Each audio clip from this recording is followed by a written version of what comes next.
5, 4, 3, 2, 1, go!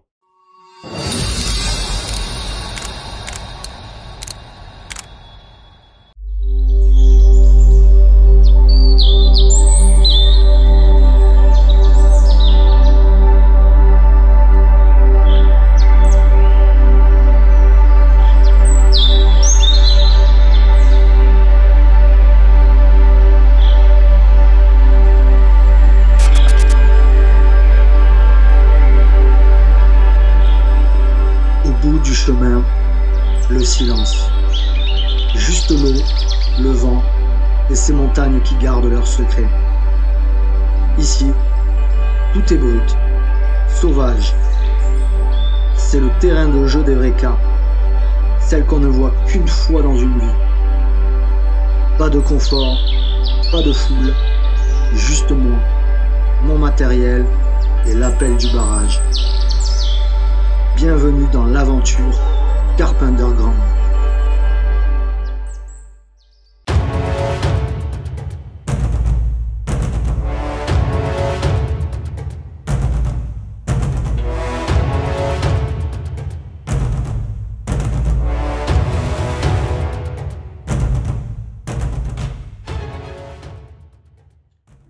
L'automne est là, les matins sont frais. Les brumes s'accrochent à la surface de l'eau et les carpes se font rares. Depuis longtemps, ce barrage me fascine. Immense, sauvage, imprévisible. Un lieu où chaque poisson se mérite, où chaque touche raconte une histoire. Cette fois, j'ai décidé d'y venir. Pas seul, avec mon père.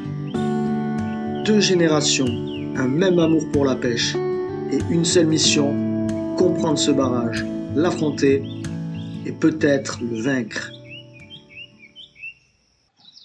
Yo l'équipe, je suis content de vous retrouver pour cette nouvelle vidéo. Je suis accompagné de mon père pour cette session. Comme chaque année, on se fait notre petite session annuelle. Et là, on a décidé de s'attaquer à un magnifique lac de barrage pour au moins 7-8 jours, je pense. C'est un lac qui est vraiment très compliqué. On le savait déjà avant de venir. On est arrivé hier après-midi, ce qui m'a laissé le temps de bien repérer les lieux, de bien sonder.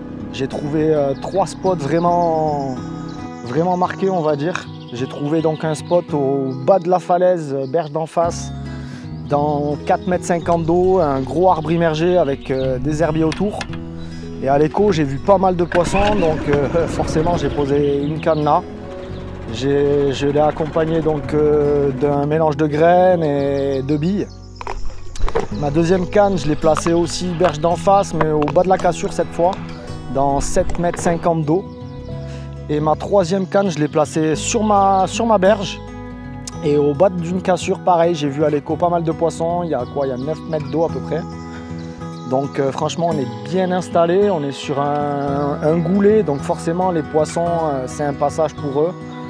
Et cette nuit, j'ai entendu pas mal de sauts justement dans le goulet là. Des gros claps, donc les poissons sont bien là. Et donc les gars, on croise les doigts et j'espère vous montrer de belles images. En tout cas, on va profiter au max. Et je vous tiens au courant les gars. Allez, à toutes. Après des heures d'attente sur ce magnifique lac de barrage, les premières touches se font sentir. Je replace mes cannes. La tension monte, l'adrénaline est là, la carpe tant espérée approche. C'est peut-être le poisson du jour.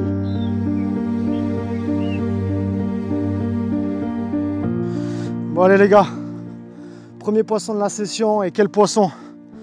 Un poisson qui avoisine les 20 kg, franchement, un vieux dinosaure des lieux. La canne, je l'avais laissé pêcher 48 heures, j'ai pas voulu la toucher parce que les poissons étaient là. J'ai voulu être le plus discret possible. Et comme quoi, des fois, faut pas relever les cannes direct. Et boum, fish on. Allez, l'autre côté, tout aussi somptueux. Un poisson vraiment magnifique. Je suis trop fan. Pour mon premier poisson, franchement, ça pouvait pas me faire plus plaisir. Elle va repartir à l'eau et je vais aller replacer la canne proprement, les gars. Fish on. Boum.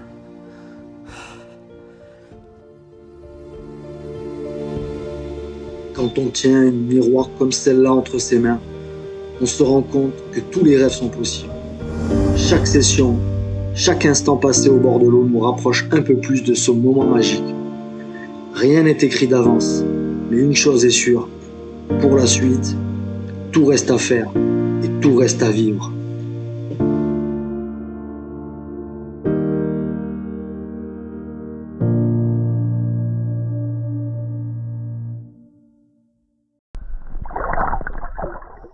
Bon les gars, après ce magnifique poisson que j'ai eu la chance de faire hier, une miroir qui faisait pratiquement 20 kg, là on est au 3e jour et j'ai pas retouché de poisson depuis.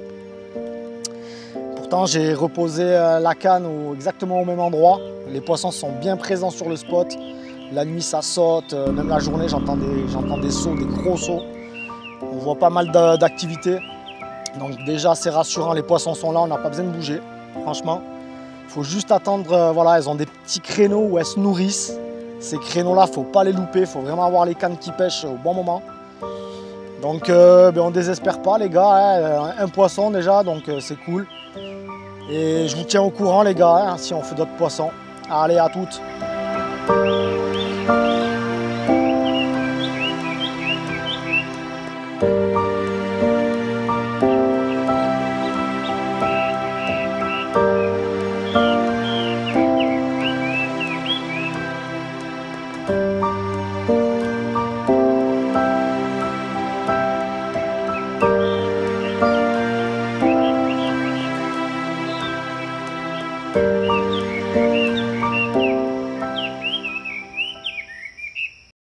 Bon allez les gars, la petite sœur qui fait quand même plaisir, prise sur le même spot, dans 9 mètres d'eau à la bouillette. Donc un poisson qui fait quand même super plaisir.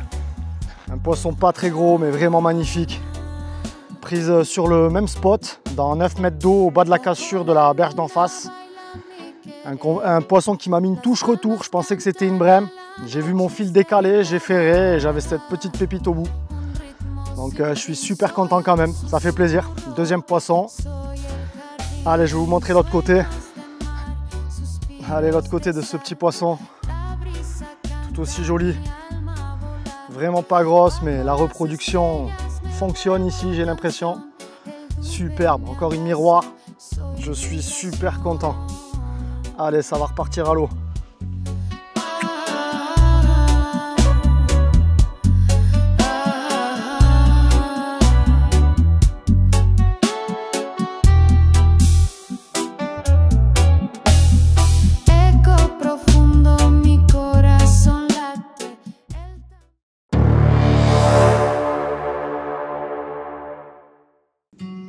Bon allez les gars, je vais vous faire la présentation du montage que j'utilise dans 90% de mes pêches. C'est le Blowback Rig. J'ai déjà fait la présentation dans des vidéos précédentes, mais pour ceux qui ne l'auraient pas vu, je vais vous refaire une petite démo. Donc pour ce faire, vous aurez besoin d'une tresse gainée. Moi j'utilise la Skin Link. Après vous adaptez le diamètre selon les conditions. J'aime beaucoup cette tresse car elle est assez rigide, ce qui permet d'être sûr de ne pas être emmêlé quand il y a des nuisibles, des écrevisses. Voilà, vous êtes sûr que votre baline sera toujours bien raide au fond. En deux, vous aurez besoin donc d'un dénudeur de tresse, forcément, pour dénuder un petit peu la tresse. Vous aurez besoin de kicker qui viendra recouvrir la hampe de l'hameçon. Vous aurez besoin de petits anneaux ou alors de micro-embrayons, ça c'est vraiment au choix. Vous aurez besoin d'hameçons. Moi j'utilise les clos souvent, j'apprécie fortement. Et voilà, il n'y a plus qu'à maintenant, on va passer à la confection les gars. Donc pour ce faire, vous allez prendre un morceau de tresse gainée que vous allez dénuder. Moi je le dénude de à peu près 17 cm. Vu qu'on va faire quelques spires sur l'hameçon, ça permettra qu'il reste 2 cm, 1,5 cm de dénudé. Une fois que vous avez dénudé avec votre outil, ce que je fais dans un premier temps, c'est que je fais une boucle. Vous faites une boucle de cheveux classique, hein, ne vous embêtez pas. Tac, petite boucle. Voilà. Une fois que vous avez fait ça, moi je commence toujours par passer mon anneau par l'autre extrémité de la tresse. Vous le faites descendre. Une fois que vous avez fait ça, Vous n'avez plus qu'à faire un petit nœud, donc vous adaptez si vous voulez mettre une bouillette, 2 bouillettes sur votre montage. C'est à vous de voir où c'est que vous allez régler en fait cet anneau. Voilà. Donc une fois que vous avez fait ça, hop, vous prenez votre hameçon, vous passez la pointe par l'anneau. Et là, vous venez faire quelques spires autour du... quelques spires comme sur un montage classique. Hein. Ça, tac, tac. Moi, je fais 3-4 spires en général. Et vous repassez par l'arrière de l'œillet. Voilà, une fois que vous avez fait ça, tout est prêt. Vous avez plus maintenant qu'à enfiler votre kicker. Voilà, une fois que vous avez enfilé le kicker, il faut forcer un peu des fois. Hop. Voilà, ben là votre montage est franchement pratiquement terminé, quoi. Vous n'aurez plus qu'à mettre une petite pâte plombée au niveau de l'endroit où vous avez dénudé, histoire qu'il y ait une petite articulation qui se fasse. Et voilà les gars, il n'y a plus qu'à le Blowback-Rig. Hein. Pour moi, le meilleur montage qui existe. Hein. Franchement, en général, la carpe, quand elle l'aspire, elle a vraiment beaucoup de mal à le recracher. Hein. Donc voilà les gars. Je vous laisse essayer par vous-même. La session touche à sa fin. La fatigue se fait sentir. Mais au fond de moi, j'y crois encore. Et là, ça déroule. La touche qu'on attend depuis le début, le combat démarre. C'est lourd, c'est puissant. Je sens que c'est le poisson de la session. Et d'un coup, plus rien. Décroché, le silence derrière la canne. J'y croyais vraiment. C'était sûrement le poisson de la session.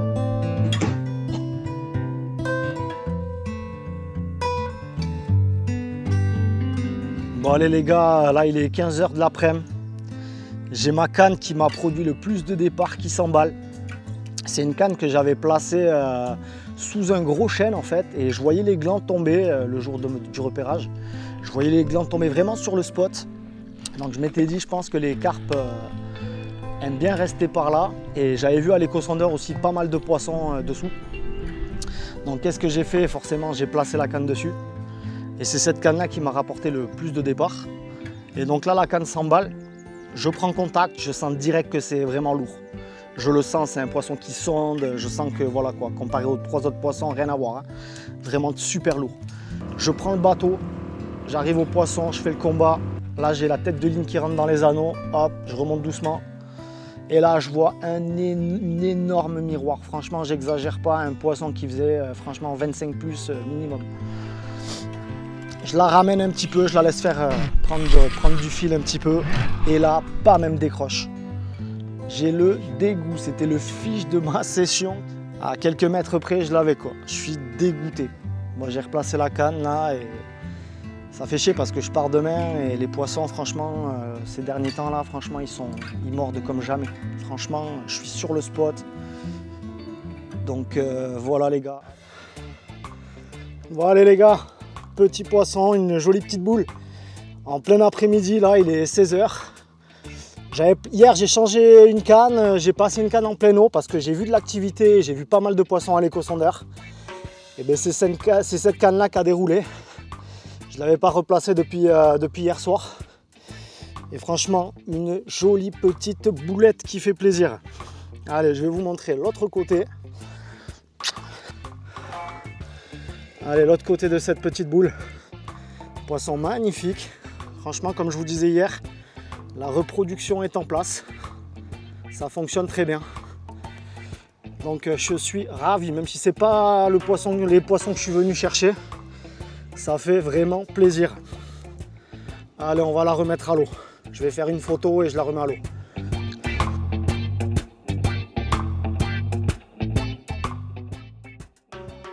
Allez les gars, la session touche à sa fin. On aura pris vraiment beaucoup de plaisir à être sur ce magnifique lac de barrage. Franchement, un lieu vraiment sublime. On aura réussi à faire quelques poissons. Donc franchement, sur ce lac, je suis super heureux parce que c'est un lac vraiment très compliqué. Il y a eu beaucoup de carpistes capots là ces derniers temps. Et là en ce moment, c'est pareil, le lac, il y a vraiment beaucoup de monde. Et j'ai vu le garde-pêche ce matin et la plupart des gars sur l'autre zone là-bas, dans l'autre bras, ne font pas de poissons. Donc nous on a eu de la chance pendant cette session d'avoir les poissons déjà sur la zone. Ils ne s'alimentent pas énormément, bon ça c'est comme d'habitude ici. Mais on aura quand même réussi à tirer notre épingle du jeu. Donc ça fait plaisir. Un lac qui a baissé constamment depuis notre arrivée. On a perdu entre 2,50 m, 3 mètres, voire même plus. Donc voilà les gars, j'espère que cette vidéo vous plaira et on se retrouve pour la prochaine. Allez, salut!